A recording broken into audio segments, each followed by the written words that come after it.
Love पर आवे और मंच पर जैसे सब लोगों के स्वागत करें।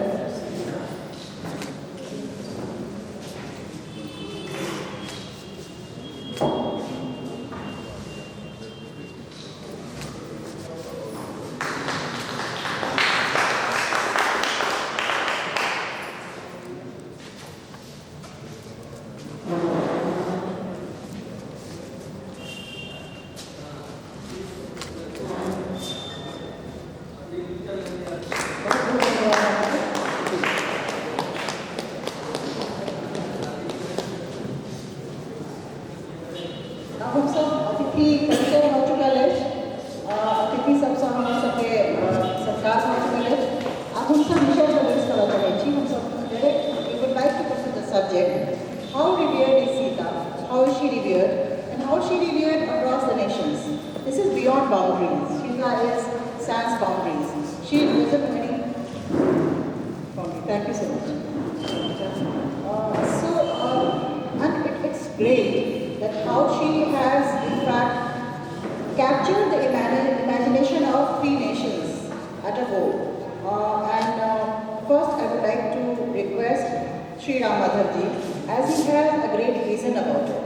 So I would request him to speak and say and start the subject, into the subject, that how Sita is beyond boundaries, how she revered beyond boundaries. Sir, would you like to?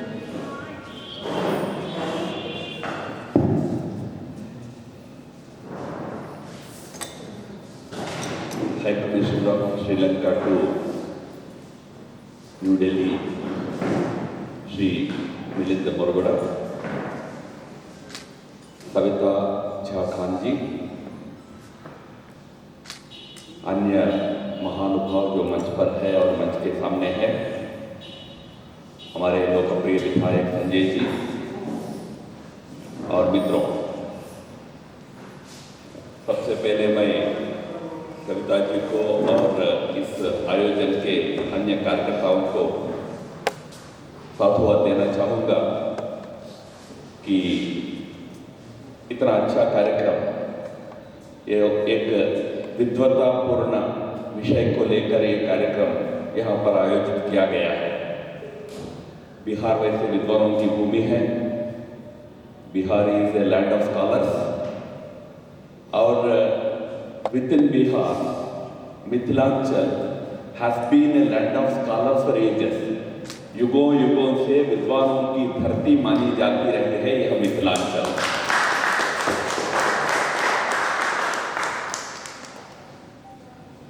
यह मंडन मिश्र की भूमि है तो यह भारती देवी की भी भूमि है। उससे भी पहले वेद पुराण काल से यहाँ के विद्वता का नाता है। वेद लिखने वाले विदुषी यहाँ थे। तो यह एक पवित्र भूमि जो ज्ञान की भूमि मानी जाती है। गार्गी मैत्रेयी जैसे विद्वानों की भूमि है, याज्ञवल्क्य की भूमि है। तो ऐसे एक पवित्र ज्ञान की भूमि में इस ज्ञान मंथन का कार्यक्रम करने का प्रयास करना बहुत अच्छी बात है। पर मैं जानता हूं कि बिहार से पिछले कुछ दशकों में ज्ञान का पलायन हुआ है। कई कारणों से बिहार के ज्ञानी लोग पूरे देश को चलाने में लग गए हैं। आई कम फ्रॉम आंध्र प्रदेश। हमारे यहाँ सारे IAS IPS ऑफिसर आपके यहाँ से होते हैं, उनमें आधे लोग मिथिलांचल के होते हैं। आज एक बहुत प्रासंगिक विषय जो यहाँ के इस क्षेत्र के लिए बहुत प्रासंगिक है, ऐसे विषय पर इस कार्यक्रम का आयोजन हुआ है। मिथिला की पुत्री जो मैथिली भी कहा जाती है, जानकी कहा जाती है, सीता माता के नाम से दुनिया भर में विख्यात है। ऐसी एक व्यक्तित्व के ऊपर हम चर्चा करने के लिए बैठे हैं। रामायण वैसे हमारे देश के प्राचीनतम इतिहासों का एक एक भाग माना जाता है। एक युग का वर्णन उसमें हमको मिलता है जो त्रेता युग है। कुल मिलाकर रामायण को भगवान राम के केंद्रित कहानी के रूप में देखा जाता है, पर हम सबको विदित है कि वह जितना भगवान राम जी का केंद्रित उनका जीवन का कहानी रहा है, उतना ही सीता मैया का ही भी केंद्रित जीवन रहा है, कहानी रहा है। और इतिहास का एक विशेष स्वभाव होता है कि कालांतर में इतिहास की व्याख्या बदलती है। नेपोलियन ने एक बार कहा था, what is history after all? It is a fable mutually agreed upon. जो शासक है और शासित है, जो रूलर है, रूल्ड है, दोनों स्वीकार कर लेते हैं तो इतिहास बन जाता है। तो रामायण का भी इतिहास में काफी इस प्रकार समय के अनुरूप कई प्रकार की व्याख्याएं जुड़ती गई। तुलसी रामायण जो उत्तर भारत में बहुत ज्यादा प्रचलित रामायण माना जाता है, वह भी एक विशेष काल में 16वीं सदी में लिखी गई रामायण थी। तो उसमें उदाहरण के लिए अहल्या पत्थर बन जाती है। वाल्मीकि रामायण में अहल्या का पत्थर बन जाना मेरे ध्यान में तो, मेरे जानकारी में तो नहीं है। कोई शिला सदृश मन का बनना, शिला बनना, दोनों में बहुत अंतर होता है। फिर राम के चरण स्पर्श से पुनीत होना, राम के स्पर्श से पुनीत होना, दोनों में बहुत अंतर होता है। पर काल के अनुरूप इतिहास में कभी कभी व्याख्याएं बदलती रहती है। रामायण में भी इस प्रकार व्याख्याओं में बहुत परिवर्तन आता रहा। और कुल मिलाकर जो मध्ययुगीन हमारे समाज के अंदर एक प्रवृत्ति निर्माण हुई है, जो पुरुष आधिक्य समाज की प्रवृत्ति निर्माण हुई है, उसमें सीता का जो उस पूरे प्रकरण में जो उनका जीवन की घटनाक्रम रही है, उनका जो योगदान रहा है, वो थोड़ा कम चर्चा में आया था। सही कारणों से राम जी का भी व्यक्तित्व एक बहुत बड़ा महान मर्यादा पुरुषोत्तम के रूप में दुनिया के सामने उजागर हुआ। सीता बड़ी होने से राम कम नहीं होते, पर सीता का व्यक्तित्व जो वाल्मीकि के रामायण के अंदर देखने को मिलता है, वह कई मायनों में स्वयं भगवान राम जी के बराबर की, कहीं कहीं उनसे भी एक कदम आगे की रही। और इसलिए भले ही राम जी का मर्यादा पुरुषोत्तम वाला जो व्यक्तित्व रहा है, उसकी मान्यता व्यापक हिंदुस्तान में बहुत रहा है। और रामायण की व्याख्या तो हिंदुस्तान के बाहर कई देशों में होता है। पूरा जो साउथ ईस्ट एशिया है, उसमें अनेक प्रकार के रामायण है। पर दुनिया भर के रामायणों का थोड़ा विश्लेषण करेंगे तो ज्यादा महत्व सीता मैया को भी दिया हुआ दिखता है। कारण कि सीता एक बहुत ही सशक्त महिला के रूप में रामायण के अंदर सामने आती है। यह कोई केवल वाल्मीकि के उनके काल्पनिकता का उपज नहीं रहा। भारत का प्राचीन इतिहास का थोड़ा गहराई से अध्ययन अगर करेंगे, if you go deep into the origins of Indian thought, there we never differentiated between man and woman. In our conceptualization, in our ideation, even God, भगवान भी एक स्तर पे अमूर्त है, फॉर्मलेस है। When in form, he is Ardhanarishwar. In form, he is both man and woman integrated. At a higher level, he is formless. हमारे पूरे इतिहास में जो 10 महान महिला विभूतियों को हम स्मरण करते हैं, महासाध्वी कहते हैं, ऐसे 10 व्यक्तित्व है। कुंती है, द्रौपदी है, सीता है, अहल्या है, अनेक इस प्रकार के महान व्यक्तित्व जो है 10 पौराणिक काल की महिलाएं, सभी अपने अपने काल के रेबेल्स थे। They were rebels of the existing social order at their period, their historical times. Kunti तो अपने सेक्सुअलिटी पर ही प्रयोग कर दिया। कोई वर मिला, she got a boon. She decided to experiment with it even before she got married. We did not call her a fallen woman. हमने उल्टा महासाध्वी कहा है, one of the epitomes of virtue कहा है। भारत के इतिहास में महिलाओं के लिए जो एक विशेष स्थान हमेशा मिला है, ये मैं मिला है शब्द प्रयोग कर रहा हूं, ये नहीं कह रहा हूं कि दिया गया है। कई बार हम कहते दिया गया है, तो देना यानी चैरिटी है, देना नहीं, उनकी योग्यता के अनुरूप मिला है। Draupadi was a rebel of her time.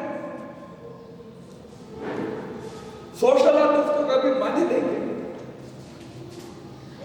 अगर आप शुष्क यानी ड्राई मोरालिटी की व्याख्या करते हैं, dry morality, I am not talking about morals, morals are always important in societies because societies need 2 things. Human beings need 2 things. One is freedom. Man, every person who is born, his sole aspiration is for freedom. Freedom both physical as well as metaphysical, spiritual. He longs for freedom. That is the whole essence of human existence, freedom. But साथ साथ दूसरा quality जो समूह को चाहिए वो unity है। Freedom and unity together constitutes humanity. Humanity is not just about unity alone. मानवता का अर्थ केवल एकता नहीं है, मानवता का अर्थ एकता भी है और स्वतंत्रता भी है, आजादी भी है, दोनों मिलकर मानवता बनती है। हम कभी कभी एक विषय पर आग्रह रखते हैं, तो जब केवल एकता ही आग्रह का विषय बनता है, उसमें से मोरालिटी का एक सूत्र बनता है, मोरल आर्डर बनता है, कॉन्स्टिट्यूशन बनता है, संविधान बन जाता है, नीति शास्त्र बनते हैं, मोरल्स बनते हैं, बनना चाहिए, वो सब आवश्यक है क्योंकि समाज को एक रहना है। पर साथ ही साथ व्यक्ति के आजादी का भी, स्वतंत्रता का भी पूरा सम्मान होना पड़ता है, वो मोरालिटी के बियॉन्ड होता है। अब केवल मोरालिटी पर चर्चा करेंगे तो क्या राम जी को, वाली को इस रूप में भागना चाहिए था क्या पेड़ के पीछे से?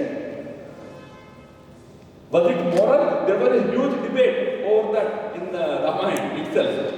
कि whether what Ram did at that time, killing of Wali from behind a tree, was it moral? हम भारत का जो आध्यात्म ज्ञान तंत्र हमेशा रहा है वह मोरल्स का नहीं रहा है। Our discourse was never about moral, it was about values. नैतिकता के परे मूल्य होते हैं, मूल्यों के आधार पर व्यक्ति की चर्चा किया जाता है।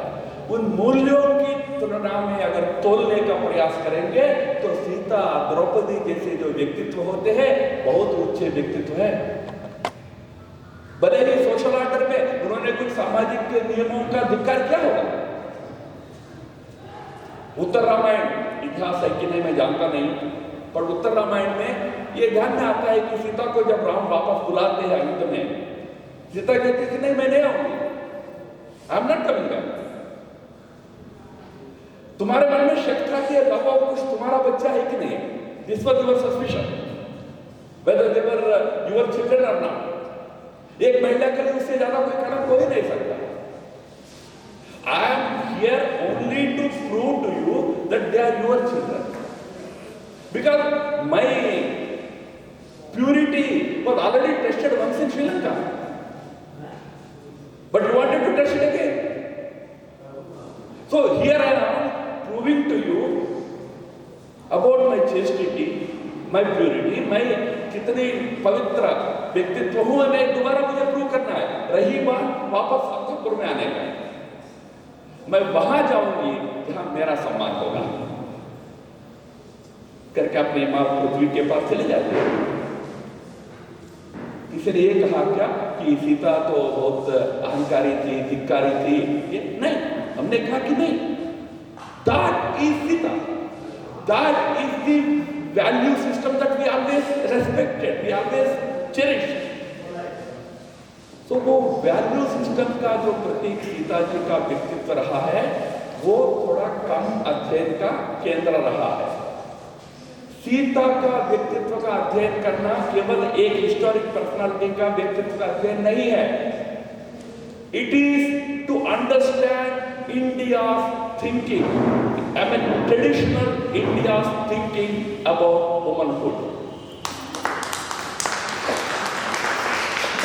हमें समझ ही नहीं, हम ऐसे एक सामाजिक व्यवस्था में बंधे हुए हैं जहां आज महिला अपने आजादी तो दूर की बात है, सुरक्षा के लिए तड़पती है, सिक्योरिटी के लिए बहुत झेलना पड़ता है।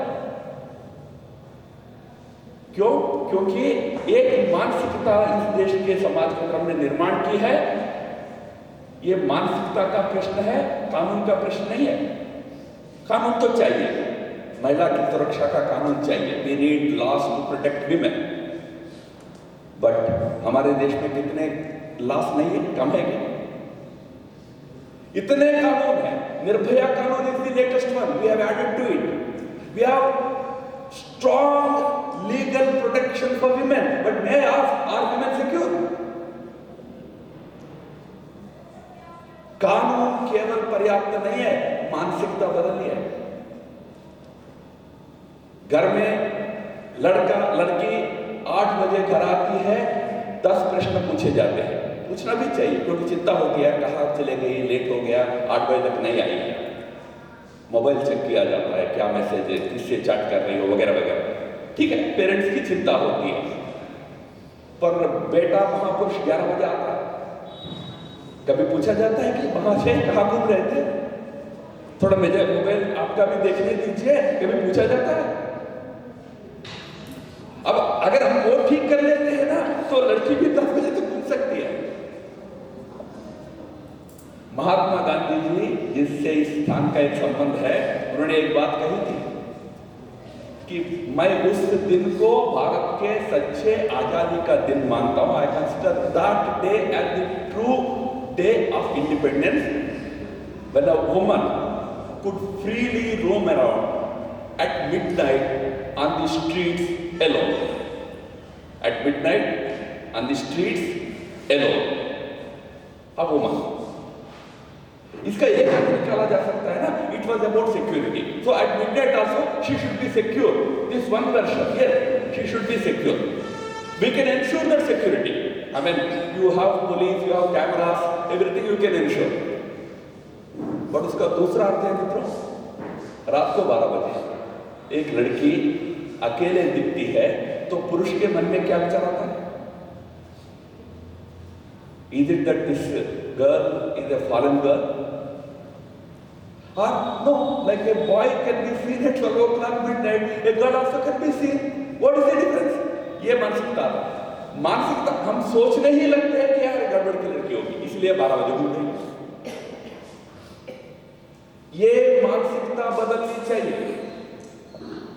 That is the message personalities like Sita, Draupadi give to the society. And when Sita, Draupadi, I am talking about, it's not Sita, Draupadi who are talking about it. It was Valmiki who talked about it. It was Vedavyas who talked about it. यहाँ के विद्वान, यहाँ के ज्ञानी, उन्होंने कहा कि इस प्रकार सोचना चाहिए। तो वो मानसिकता को बदलने का बदलाने का जो प्रयास की आवश्यकता है वह इन व्यक्तित्वों को उजागर करने से होना चाहिए। उस दृष्टि से इस प्रकार की व्याख्यान बहुत आवश्यक होते हैं। लंबा चौड़ा विषय है पर उसमें नहीं जाऊंगा, पर एक निवेदन जरूर करूंगा क्योंकि हमारे विधायक जी भी बैठे हुए हैं।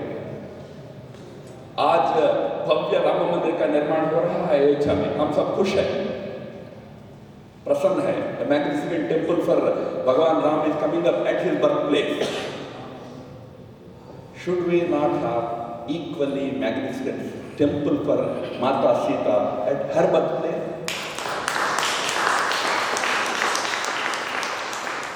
मैं तो बिहार सरकार से निवेदन करूंगा कि सीतामढ़ी में जहां सरकार के पास जमीन है, मैं जानता हूं, भव्य सीता मंदिर भी बनना चाहिए।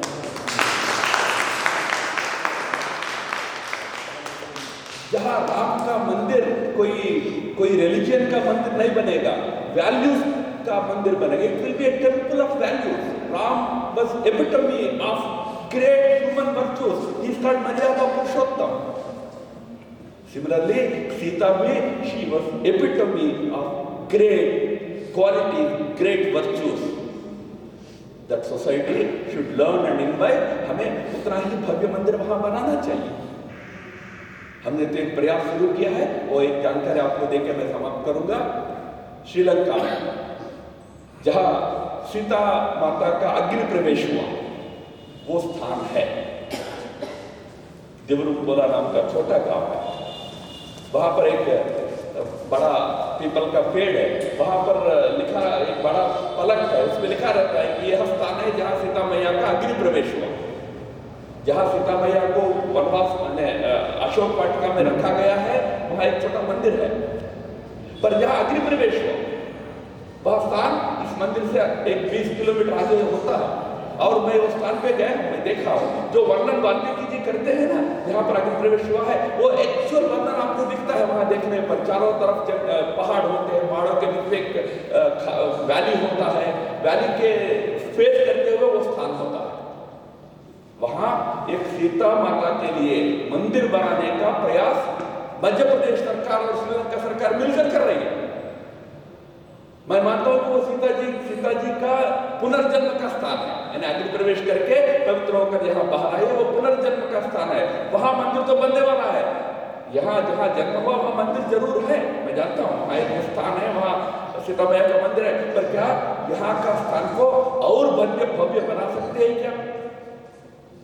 और वो मंदिर जब बनेगा तो वह केवल भारत के लोगों के लिए नहीं, पर पूरे हमारे एशियाई देश के, साउथ ईस्ट एशिया के अनेक देशों के लिए बड़ा तीर्थ स्थान बनेगा। जैसा मैंने कहा, सीता का इतिहास या राम का इतिहास, रामायण केवल भारत में नहीं, अनेक पड़ोस देशों में भी एक बहुत बड़ा श्रद्धा का विषय रहा है।